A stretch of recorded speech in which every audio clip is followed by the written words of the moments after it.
ပဲမင်္ဂလာပါရှင်နီလာ fashion and design ကနေပြန်လဲကြိုဆိုပါရနော်ဒီတစ်ခေါက်နီလာကမတိသေးတဲ့ညီမလေးတွေမမလေးတွေအတွက်ပို့ပြီးတော့တည်သွားမှာနော်တကယ်လို့ကိုကလက်ရှိအိမ်လက်ရှိတွေချုပ်ပြီးဆိုရင်ငါတို့တချို့ဆိုရင်ပေါ့နော်ချီပိုးထိုင်းပိုးအဲ့လိုမျိုးပိုးတွေပိတ်သားနည်းနည်းထူတာတွေဆိုရင်ပေါ့နော်လက်နေရာမှာနည်းနည်းတရောင်စစ်အကွေးနေရာမှာကြက်တာတွေရှိမယ်ပြီးတော့လက်အကွေးအဆန်ပေါ့နော်ရှေ့ချမ်းမှာဆိုရင်လက်အကွေးအဆန်နေမှာအစင်မပြေတာရှိမယ်အဲ့လိုမျိုးဖြစ်လာခဲ့ပြီဆိုရင်ငါတို့လက်ရှိကိုငါတို့ဘယ်လိုယူမလဲဆိုတာကိုနီလာအပိုင်းနှစ်ပိုင်းပေါ့နော်ပုံ1ပုံ2နဲ့နားဆွဲပြပေးသွားမယ်ပေါ့နော်အဲ့တော့ဒီဟာလေးကိုလိုက်ကြည့်ပေးပါဦးရှင့်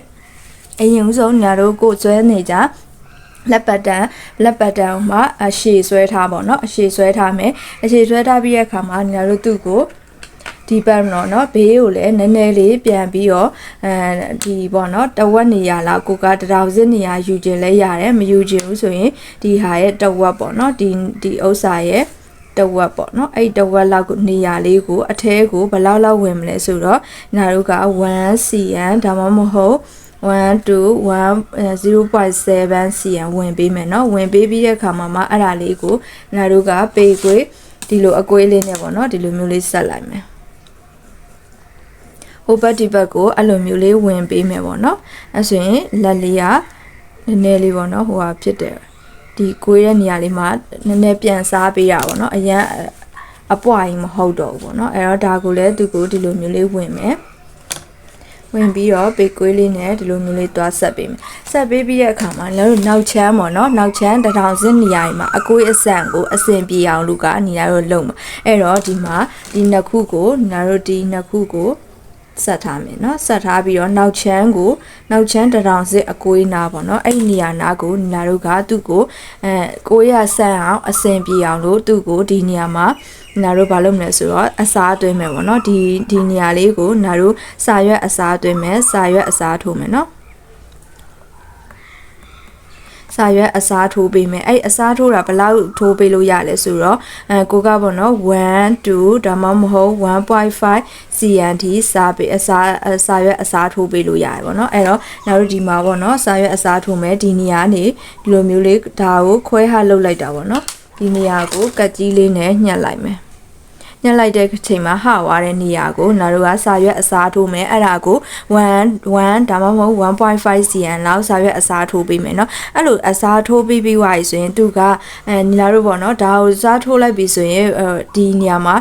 လက်ဝတွေပြောင်းသွားပြီเนาะလက်ဝတံမိုးပြောင်းသွားမယ်ပြောင်းသွားတဲ့အတွက်သူ့ကိုပြန်ပြီးတော့လက်ဝလေးတွေပြန်ပြီးတော့ညှိပေးရမယ်เนาะလက်ဝလေးတွေအသစ်ပြန်ဆွဲပေးရမယ်လက်ဝအသစ်ပြန်ပြီးတော့ဆွဲပေးရမယ်အဲ့ဒါတော့မမေ့ပါနဲ့เนาะလက်ဝကိုပြန်ပြီးတော့အသစ်ပြန်ဆွဲပေးရမယ်ဒါကလက်ဝပေါ့เนาะလက်ဝကိုဆွဲပေးရမယ်ဆွဲပေးပြီးတဲ့အခါမှာလက်ဝရပြီဆိုရင်နာတို့ကပေါ့เนาะ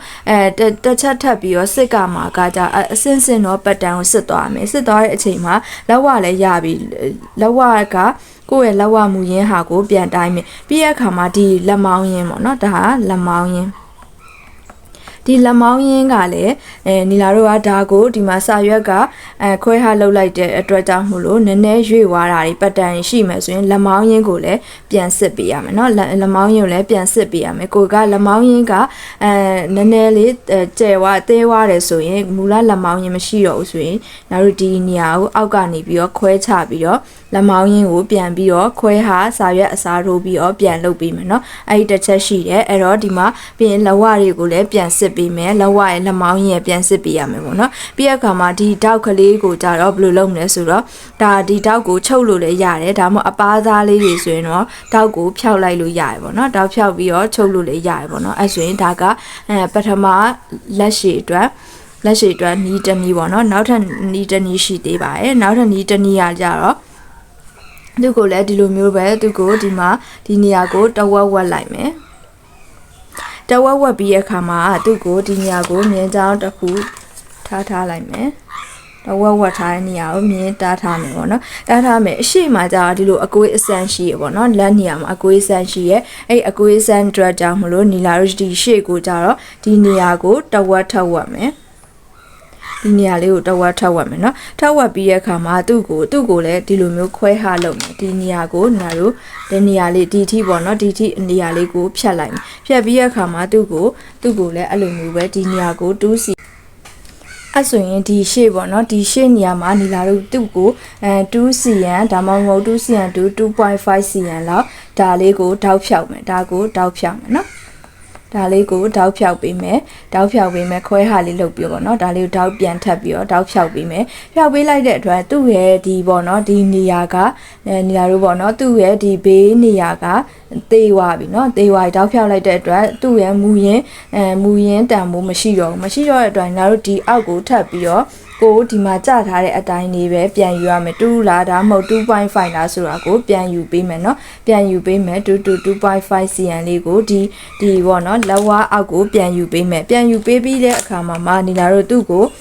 လက်ဝတံမိုးပြန်တိုင်းမယ်ပေါ့နော်ကိုကလက်ဝတံမိုးကလည်းပျောက်သွားပြီပေါ့နော်ဒီဟာလေးကတောက်ဖြောက်လိုက်တဲ့အတွက်နည်းနည်းတော့ဒီလက်ပတ်တန်းနည်းနည်းလေးတော့အစင်းစင်းလောက်ကြတာလေးရောရှိရပေါ့နော်အဲ့တော့ဒီညမှာလက်ဝတံမိုးကလည်းပျောက်သွားပြီဖြစ်တဲ့အတွက်လက်ဝတံမိုးကိုနီလာတို့ပြန်ယူမယ်